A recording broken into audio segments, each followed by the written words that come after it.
મોડી રાત્રે ગુજરાત પર મેઘરાજા જાણે કે મહેરબાન થયા છે। ગુજરાતના 62 તાલુકાઓમાં ધોધમાર વરસાદ વરસી રહ્યો છે। 8 તાલુકામાં 1 ઇંચથી વધુ વરસાદ ખાબક્યો છે તો મહીસાગરના બાલાસિનોરમાં સૌથી વધુ 6 ઇંચ વરસાદ વરસ્યો છે। સતલાસના અને ભિલોડામાં પણ પોણા 3 ઇંચ વરસાદ વરસ્યો। પંચમહાલના ગોગંબામાં પણ 2.5 ઇંચ વરસાદ વરસ્યો છે।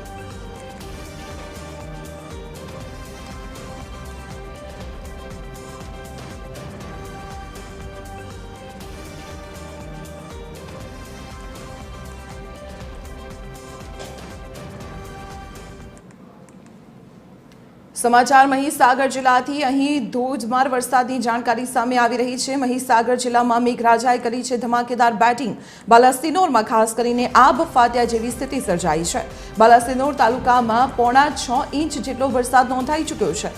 લુણાવાડા, વીરપુર, કડાના, ખાનપુરમાં પણ વરસાદી માહોલ જામ્યો છે। ભારે વરસાદથી વાહન ચાલકો મુશ્કેલીમાં મુકાયા હતા।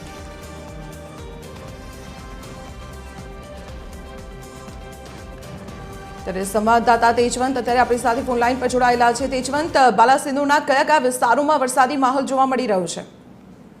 જી દીપાલી, આપણે જણાવી દઉં કે મહીસાગર જિલ્લામાં ચોમાસા ઋતુના પ્રથમ વરસાદના રાઉન્ડની અંદર મહીસાગર જિલ્લામાં મેઘરાજાએ ધમાકેદાર બેટિંગ કરી છે, જેમાં બાલાસિનોરમાં આબ ફાટ્યા હોય તેવા દ્રશ્યો સર્જાયા છે। જેમાં ગત રાત્રિના 10:30 વાગ્યાથી લઈને 3 વાગ્યાની વચ્ચે અંદાજિત પોણા 6 ઇંચ જેટલો વરસાદ ખાબકી ચૂક્યો છે। ત્યારે બાલાસિનોર નગર વિસ્તારના અમુક નીચાણવાળા વિસ્તારોની અંદર રાત્રિના સમયે પાણી ભરાયા હતા, જે સવાર પડતાની સાથે ઓસરી ગયા છે।